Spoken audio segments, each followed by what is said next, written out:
Hi there. In this video, we are looking at deductions for freelancers. So we are specifically looking at deductions that may be claimed by people who are self-employed or who earn an income not from employment.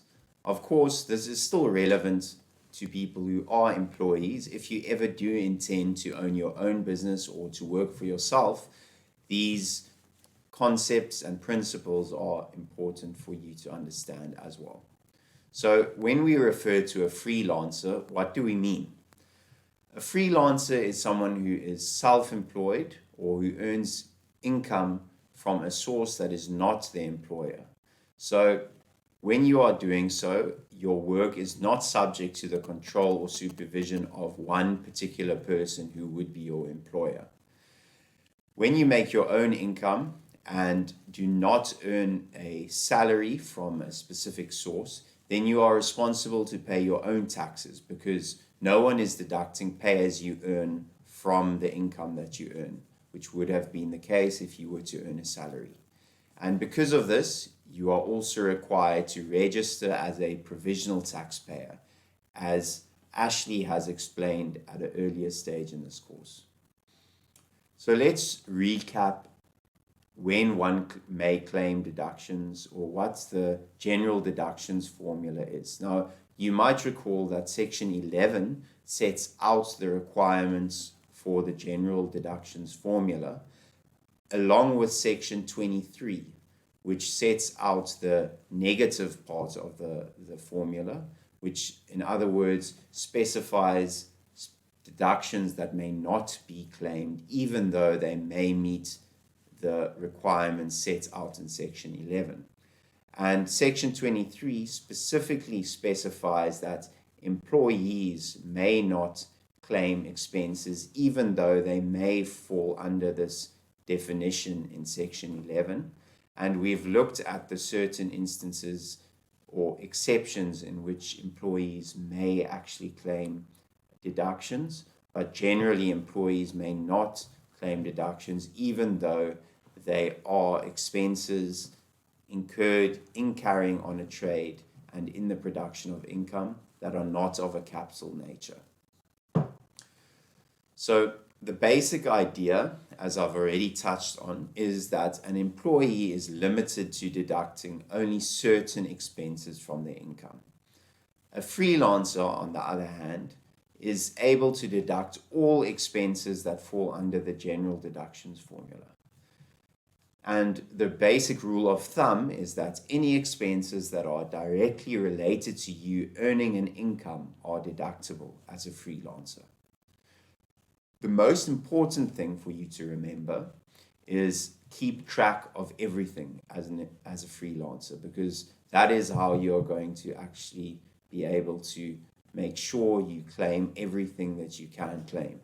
So you must keep track of what you spend, and you must keep record and proof of those expenses. So you need to store all the invoices that relate to your expenditure, and it is a requirement that you store those invoices for a period of 5 years, because SARS may theoretically ask you even 4 years later to demonstrate that you had actually incurred that expenditure and to provide proof.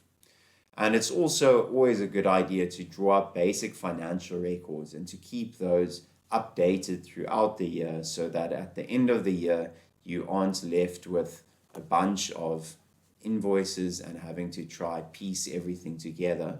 If you consistently, during the course of the year, keep a record, it makes things easier, and it's also useful for your business to keep track of what you are spending money on. So now let's look at an example. As you will remember, as an employee, Steph worked as a journalist, and in the 2022 tax year, let's say she earned a total salary of 180,000 Rand. In addition, as a freelance designer, she makes income from various clients, and over the 2022 tax year, that income amounted to 120,000 Rand for purposes of this example. She purchases a laptop for 20,000 Rand during this tax year as well. Now, remember, we've discussed what is of a capital nature. And in this case, the purchase of Steph's laptop is a capital expenditure because the laptop forms part of Steph's income producing structure. It is something that she utilizes in order to generate an income. And therefore, she may not deduct this 20,000 Rand from her income. So it doesn't fall under the general deductions formula in Section 11. But over the course of the tax year, Steph does incur various expenses that are directly related to her earning an income as a freelance designer and that are not of a capital nature. So that is expenses like stationery, petrol, the wear and tear on her car, the wear and tear on her laptop, her hiring a hot desk in a shared office, her cell phone and data, and websites and other subscriptions like for Adobe Photoshop, marketing. She spends money on Google Ads, for instance. And remember that all these expenses, of course, Steph may not deduct amounts that she spends on personal or for personal reasons. So the airtime that Steph spends calling her mom, she may not use that to deduct from her income, unless, of course, her mom is a client, then she may deduct that. So, and the same is for petrol. If she's driving to McDonald's to go get a meal, she can't deduct the petrol expended on that, but she may deduct the petrol that she spends on driving to a client, for instance. So now let's look at the numbers. Steph has earned a total amount of 300,000 during the course of the year.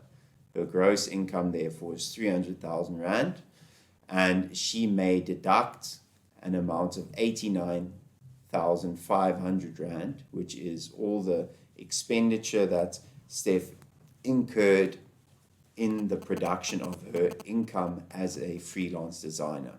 That leaves her with a taxable income of 210,000 Rand 500. So therefore, Steph's tax for the 2023 tax year, it should be 2022 tax year, is her taxable income multiplied by 18% because Steph's taxable income falls under that tax bracket, and then you deduct the rebate which is applicable to her. Ashley would have taken you through reading tax tables and calculating a rebate earlier in this course. And then, so now the amount of tax that Steph is required to pay is 22,000 Rand, 22,176,000. Jacob Zuma. 22,176 Rand. And of course, Steph has already had PAYE deducted by her employer of 16,000 Rand, 16,600 Rand. And therefore, she, of course, doesn't have to pay that, but she just has to pay the balance of the tax that is payable for the 2022 tax year, leaving her an amount of 6,462 Rand.